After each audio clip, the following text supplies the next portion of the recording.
क्या उत्तर प्रदेश की धरती फटने वाली है या फिर आसमान से बरसती ये आग किसी बड़े प्रलय का संकेत है? सावधान हो जाइए, क्योंकि अगले 25 मिनट में हम उस खौफनाक सच से पर्दा उठाएंगे जिसे जानकर आपके रोंगटे खड़े हो जाएंगे।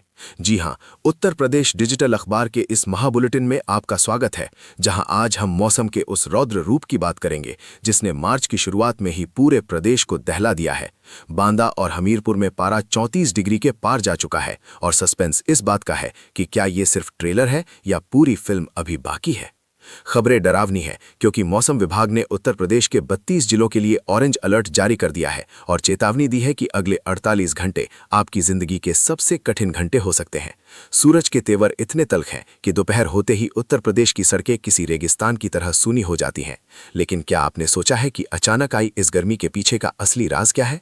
वैज्ञानिकों की माने तो अरब सागर में एक अजीब सा दबाव बन रहा है जो पछुआ हवाओं को आग के शोलों में बदल रहा है, जिससे 30 से 40 किलोमीटर प्रति घंटे की रफ्तार से चलने वाली हवाएं अब इंसानी शरीर को झुलसाने लगी हैं।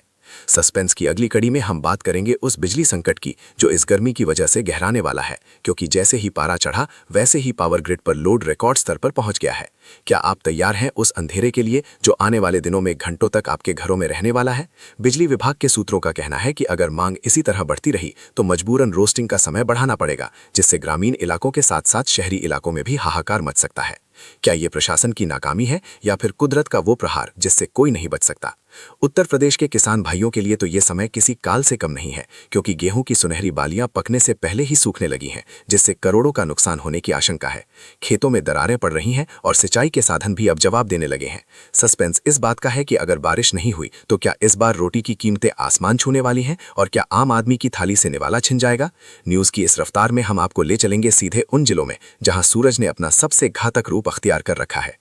वाराणसी और प्रयागराज के घाटों पर भी अब सन्नाटा पसरने लगा है, क्योंकि पत्थर इतने गर्म हो चुके हैं कि उन पर पैर रखना नामुमकिन है। नदियों का जलस्तर जिस तेजी से नीचे गिर रहा है उसने जल निगम की भी नींद उड़ा दी है।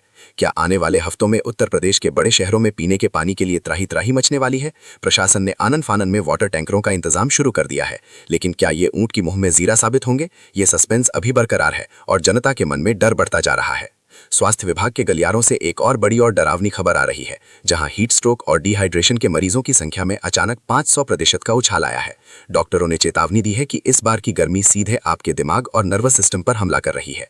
क्या उत्तर प्रदेश के अस्पताल इस नई चुनौती के लिए तैयार हैं या फिर बेड्स की कमी एक बार फिर लोगों की जान पर भारी पड़ेगी?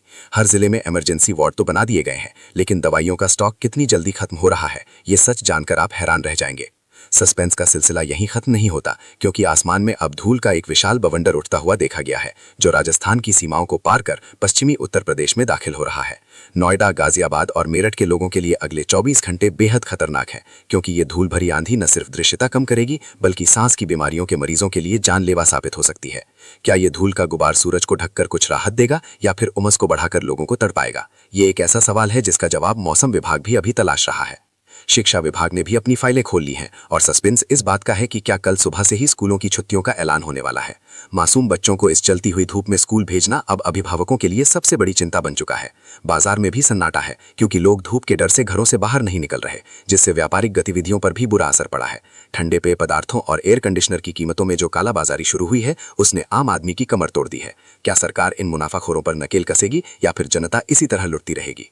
कुदरत के इस रहस्यमयी चक्र को लेकर अब धार्मिक गुरुओं ने भी अपनी भविष्यवाणियां शुरू कर दी हैं। कुछ का कहना है कि ये ग्रहों की चाल का असर है, तो कुछ इसे इंसानी गलतियों का नतीजा मान रहे हैं। लेकिन विज्ञान की नज़र में ये ग्लोबल वार्मिंग का वो खौफनाक चेहरा है जिसे हम सालों से नज़रअंदाज कर रहे थे। उत्तर प्रदेश का कोना कोना इस समय बस एक ही दुआ मांग रहा है कि कब बादल आएंगे और कब इस आग से राहत मिलेगी। न्यूज़ की इस महाकवरेज में हम आपको हर घंटे की अपडेट देते रहेंगे, क्योंकि हमारा मकसद सिर्फ खबर देना नहीं बल्कि आपको हर मुसीबत से पहले सचेत करना है। जैसे जैसे सूरज ढलता है सस्पेंस और भी गहरा जाता है, क्योंकि रात का तापमान भी अब सामान्य से ऊपर रहने लगा है, जिससे चैन की नींद भी अब सपना बन गई है। आने वाले एक हफ्ते तक राहत की कोई गुंजाइश नजर नहीं आ रही है, लेकिन क्या अचानक होने वाली कोई मौसमी हलचल इस पूरे समीकरण को बदल देगी? हम सीधे रडार स्टेशन से जुड़े हुए हैं और जैसे ही कोई नया सिग्नल मिलेगा हम सबसे पहले आपके सामने होंगे। आप बस अपनी और अपने परिवार की सुरक्षा सुनिश्चित करें और इस भीषण तपिश में अपना संयम ना खोएं, क्योंकि ये जंग लंबी है और हमें मिलकर इससे लड़ना है।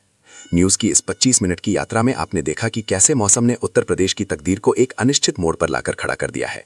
चाहे वो किसान हो या व्यापारी, बच्चा हो या बुजुर्ग, हर कोई इस समय एक ही सस्पेंस में जी रहा है कि कल का सूरज कितनी आग लेकर आएगा। उत्तर प्रदेश डिजिटल अखबार की ये विशेष प्रस्तुति आपको हर उस सच्चाई से रूबरू कराती रहेगी जो आपसे छुपाई जा रही है। हम फिर लौटेंगे ताज़ा अपडेट और नए सस्पेंस के साथ। तब तक के लिए सावधान रहें, सुरक्षित रहें और धूप से